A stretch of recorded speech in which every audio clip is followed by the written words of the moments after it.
And welcome back to the channel, where today we'll have a little bit of a special episode. We have finally hit 5,000 subscribers on the channel, and honestly, I say this every time we do one of these videos, at the 1K, at the 2.5, at the 500, at the 10. I never thought I would be here doing this, but everything just kind of snowballed, and this is where we are today. And before we jump into it, I'm Chase Schrader, and this channel is my home. I've been creating content for the last 6 years. It all started with this 2004 Subaru STI and has grown to now have this 2004 Subaru Forester. Over the years, we've went ahead, modified both of these, we've tracked this one, we've taken this one off-road and done some amazing adventures. If you're new here, I would highly recommend checking out some of the previous videos. I have almost 400 of them with both these cars in them, and that will give you a little bit more background to some of these questions that are popping up in the Q&A. But anyways, one more huge thanks to everyone that has been supporting the channel lately. It's growing tremendously in the last couple months, mostly because, well, we've been doing some epic adventures with the Subaru and we are not stopping, so look out for plenty of that. But before I ramble on for another hour about how much I appreciate you guys and your support, and talk about some of the new things coming with like memberships and Flat 4 Off-Road, we're gonna have to leave those for another video. Let's jump into the Q&A. So what we did is we announced it on my @SchraderLabs as well as on the community page and asked you guys for some questions. And oh boy, did I get some questions. I got some hard ones, some easy ones, and some ones I'll probably ramble on, and as well as some ones that I hopefully can provide a little bit of answers. And for this first question, this one's coming from a longtime fan and fellow friend here in Alberta, Lyndon. Lyndon's been in some of our videos. He has an SF Forester, and he's building a new Forester that you guys are probably gonna wanna check out. He's also an ambassador at Flat 4 Off-Road, so if you didn't know that, go check him out and check out his builds. Anyways, his first question is very much the first question I was asking when I started this channel 6 years ago. How do I go about starting a YouTube channel? Well, honestly, the easiest way is pick up a camera. Could be your phone, could be an actual camera. I started with borrowing my sister's T3i Canon. If you guys watch those videos, the camera's a little bit noisy, but just start filming. It's gonna be uncomfortable, and honestly, sometimes it's still uncomfortable to me to this day. And there's a quote I've taken kind of to heart here, and it actually was during the first few months of the channel. It was from one of my undergrad professors. She mentioned, get comfortable with being uncomfortable. And I think that's something that you gotta be kind of familiar with when you're filming yourself. I know it's definitely a hard thing to do, and it's still a hard thing for me to do. Even after 400 episodes, doing public speaking, doing teaching is still something that sometimes I just stumble upon my words, and that's why we have cuts, that's why we can edit it. But I think the biggest thing about starting a YouTube channel is just pick up camera, start filming something you enjoy, and have fun. You will learn, you will progress as you go about it. You're not gonna get anywhere just by thinking about it, trying to plan it. Just get out and start doing something, because by doing something, then you can go ahead and actually start making progress on it and learning and connecting with others. And this question was actually a two-parter. Lyndon mentioned one more thing. How does he go about converting his Instagram following to his YouTube following?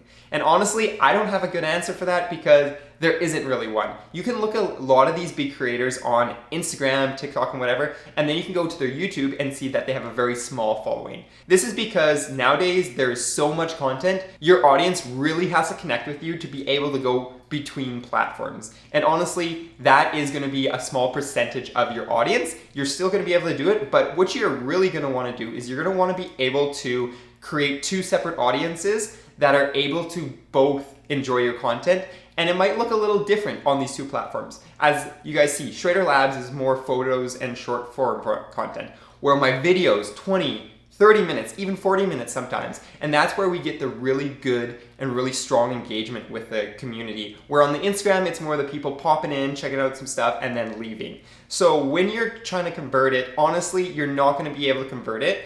What you're gonna be able to do though is create an overall brand image. And this is gonna go into a little bit of design. As some of you guys know, I do teach design here in Calgary. So essentially you wanna create a brand image that covers everything you create, from your channel, from your Instagram, from your TikTok, from your personal experiences, from meeting you in person. You're gonna want this to create one cohesive brand image, and therefore create one cohesive experience for your audience. And that way, then you will get people moving back and forth. But as I said, you aren't gonna have everyone follow you back and forth. So try to create more of a digestible, easy to access content on that Instagram, and then go ahead and create longer form, more engaging content on YouTube. And then overall, just encapsulate it in one solid brand content, and that's where you will have the whole package no matter the platform that your audience is on.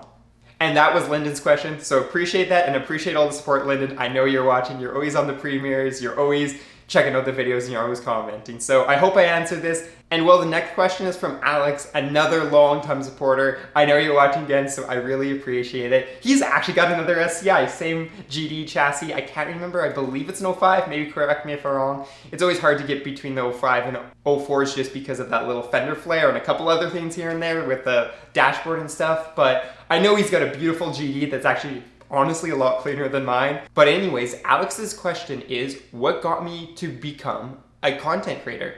And well, I've talked about this a couple times in the Flat 4 podcast, which you should probably check out if you haven't. It's on Spotify, it's on Google, it's on my channel.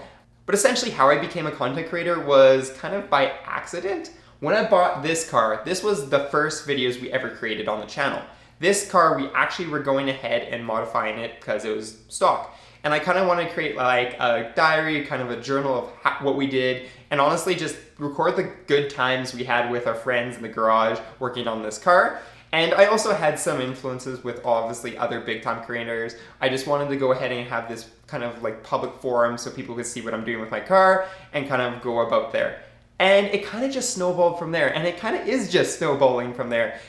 We went from the STI doing a little bit of modifications to going autocrossing to going ahead and modifying it heavily, getting it dyno tuned, pulling the motor, and then we went ahead and bought a Forester because my daily became my race car, and kind of just snowballed from there. And I've always been interested in media. I've always been a photographer, a videographer. I have videos from even like 2012 before I even started the channel, more biking and stuff. And it kind of just came organically with kind of creating these videos of the car and kind of then going into the racing and then going into the adventures. It kind of just came organically for me. And I seen it as a potential path for me to kind of explore and kind of expand and kind of grow a community that I seen kind of lacking here in Canada particularly. So that's kind of how it snowballed. There was some kind of back end, kind of some thought process going into it, and there still is for sure. But I think with anything in life, you kind of got to have these bigger goals that you're trying to reach, but you don't want to try to plan every single step because things are going to change and you're going to have to change the plan. So keep in mind these big goals and kind of create a plan to get to those big goals, but don't expect it to go right. And honestly, everything has not written right on the channel, as we've seen with different stuff, with different videos. Some videos don't do well that I think would do well, and then other videos do really well that I spent 5 minutes on. So it's kind of a little bit of chaos, but chaos is something I thrive in, and it's the industry I want to work in, and it's something that I really enjoy. So I thought might as well kind of push it. And as you guys saw, I started doing this full time while working at Flat 4 Off-Road, my off-road and overland Subaru company with Austin. And we kind of just kept this moving and kept kind of progressing, and we're going to keep on progressing. And at the end, it's really about creating this strong community of like-minded individuals, because at the end of the day, that's what this kind of social media, everything is about. It's social, right? So how do we create this audience, and how do we create this really strong community where everyone feels welcome and we all learn from each other? So that's kind of the end goal. And it's always been the goal, but it's just kind of snowballed and I've kind of evolved it over the years. So that's kind of how I got into content creation. I think I give a little bit of a different answer every time, but it always starts with 04 STI, filming some videos, and then kind of creating a community from there. Obviously, now that we're doing it full time, I do have to kind of make a living from it. So we've had to change stuff with memberships, making memberships, and obviously kind of pushing Flat 4 a little bit more. But you guys have been really responsive to it, and I really appreciate it. And your guys are allowing me to do this, so I couldn't thank you enough. And again, can't thank you enough for 5K. And well, that's gonna lead into another question, a question from Will over on YouTube, a very strong community member and someone that I always see in the comments section. So again, I really appreciate that. And Will's question is very similar to Alex's, where they're asking, how did I start this? And I think, again, I can go over, like, we started with the STI, we started filming on my sister's camera, kind of building a community, and then I seen it as kind of a outlet for more than just that, so I started pursuing that and kind of going from there. But we can go back a little bit farther. As I said, I actually filmed stuff way back in the day with a Sony Handycam and doing some bike stuff, as well as doing some little edits here and there of when me and my family went on vacation. That was like the roots of this channel. And I was doing that, as I said, 2012. I got videos from 2010 in middle school. I've always been interested in media, whether it be photography, whether it be video, and kind of pushing the limits and seeing what I can do, as well as kind of learning and telling that story. Because as you guys know, a lot of my videos are really about telling that story, really about helping people out and, again, building that community. So that is kind of what I've kind of formulated on my videos. And maybe it doesn't do as well as some of these videos that are more like clickbaity and just like, I'm building this crazy hype car. But I really want to tell a story with my videos, and you'll see that as we continue throughout this channel, as we continue to build more project cars and continue to go more adventures and continue to do more racing, we're going to always be telling that core story of what's going on and kind of helping build that community through the adventure enthusiasts as well as the automotive enthusiasts and whatever else we pursue in the future. And one thing that Will commented on was he really appreciates, and all the fans really appreciate, me documenting this journey, and that is exactly what I hope to do through this storytelling, because as you guys know, I started off with this car not knowing anything, and I've gone ahead, pulled the motor, done timing builds, done all this stuff, and kind of shared my journey along the way. So I really appreciate you, Will, saying that you and others enjoy this, because that's exactly what I'm trying to do. And well, we have another question regarding how to become, or how to start trying to become a creator. And this one specifically asks, how do you go about start creating videos? And I think I'm gonna go back on my roots here and say you wanna tell a story. Us as humans, we want to hear a story. Whether it's a feel-good story, whether it's a dramatic story, whether it's a thriller, we always want something that tells a story. So that's gonna be really your main focus, but it doesn't have to be super fancy. It doesn't have to be filmed on a fancy camera. It can be filmed on your phone nowadays, or as I said, borrow a camera from someone. But at the end of the day, you wanna tell a story, and that's really what I do with these cars, right? And with your gear, it really doesn't matter what you're using, but at the end of the day, pick something up, have fun, and start telling a story. And if you do it long enough, eventually people will come. I think that's something that people really forget about, is sometimes these things take a long time. We've been doing this for 6 years, and we're at 5,000 subscribers. It's finally starting to pick up, but it took 6 years to get to this point. There's a good quote that talks about essentially, if you do something extraordinary for a short amount of time, it isn't going to be as beneficial if you do something ordinary for extraordinary amount of time. So I think if you are going to want to become a creator, if you're going to want to pursue this path, it's hard, honestly. I'm filming this at 1 a.m. before I go to Vancouver. But if you're passionate about it, it is something you're going to love. And as I said, I've been doing this for 6 years and I absolutely love it. Even when it's 1 a.m. and I'm filming, I absolutely love it. So if you are going to want to become a creator, make sure it's something that you're passionate about. As I said, I've been making videos on this channel for 6 years, but I've been making videos in photography for much longer than that. So I knew this was my passion. I knew I wanted to pursue it. I just didn't know exactly how. But hopefully that answered the questions regarding content creation, how I got into it, and so forth.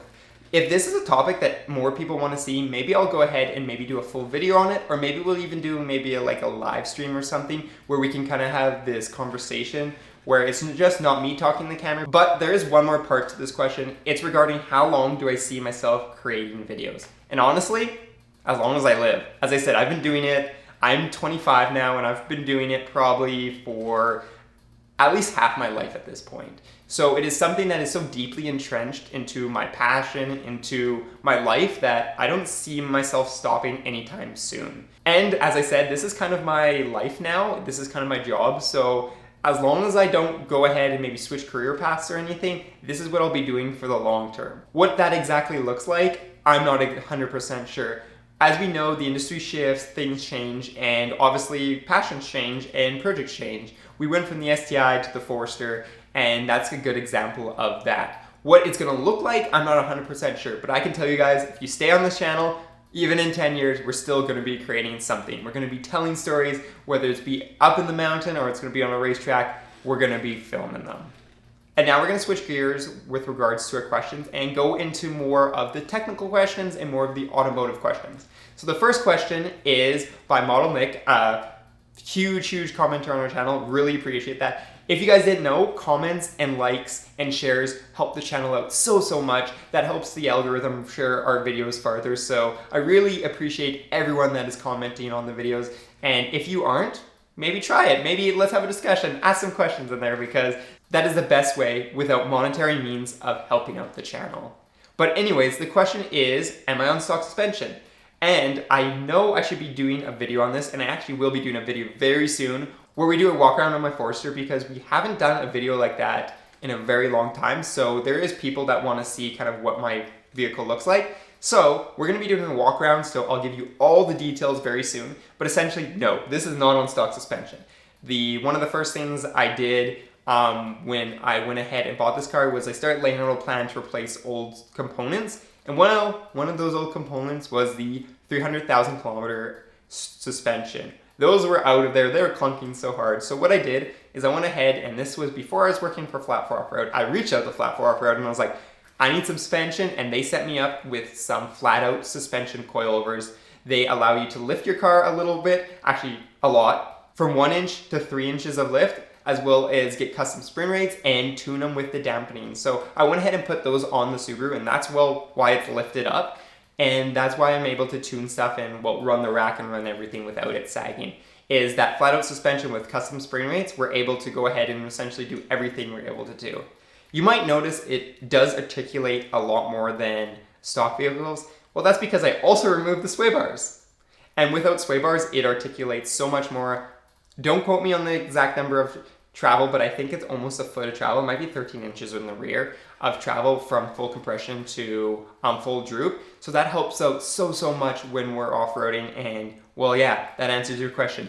I am definitely not on stock suspension. And well, we're on our last question. This is actually from one of our channel members. So if you didn't know, another way to support the channel is through different things like the membership. It's kind of like a Patreon, but you get more things in the YouTube community, and we'll actually be going ahead and kind of growing that out in the next couple of months with a whole bunch of new features and a whole bunch of new things, so look out for that. But for those people that are currently members, I really appreciate you, and you're really helping support this channel as it grows. Anyways, the question from Mama Rose is, do I have any recommendations for Outback suspension? And well, the funny thing is, Flat 4 Off-Road deals with a lot of Outbacks, but I don't have one yet. So this would actually be a better question for the team at Flat 4 Off-Road. I can give you kind of my overall opinion, and then if you're asking or you're looking for more questions, reach out to the team at Flat 4 Off-Road.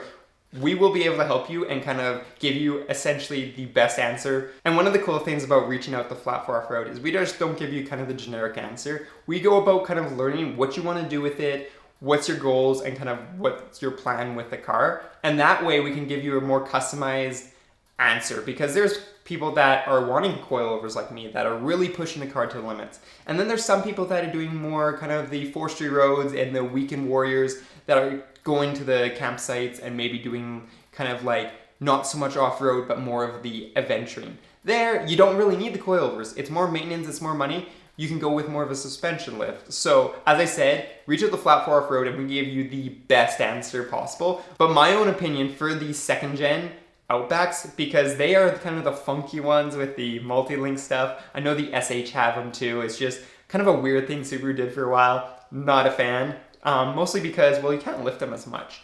There is kits that do like a 4-inch on some of the SHs, but once you start getting into the Outback stuff, same with the Baja, I believe, is they get kind of funky and there's not a lot of kits that do it. So if you wanted to go all out, there's a couple companies that do it. IADF used to. They've kind of don't do the big kits as much anymore because, well, they're kind of one-offs. SJR, I believe they're called. They do a lot of really cool lift stuff for big lifts, all custom made, all made to order. That is kind of like you're going all out. Or again, you can go ahead and do kind of coilovers. You're gonna need multi-link and subframe spacers, not just subframe spacers like kind of these cars. So you're gonna have to find those. There's a couple companies that do that, like with Rally Tech and stuff. But at the end of the day, they're all kind of, you're gonna be putting stuff together if you're gonna go out for like the 4-inch or the 6-inch lift.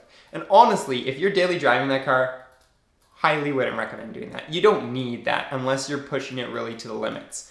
So with a more appropriate lift, most of these lift kits are using just a top hat spacer and some multi-link spacers. So with these, they're all kind of similar.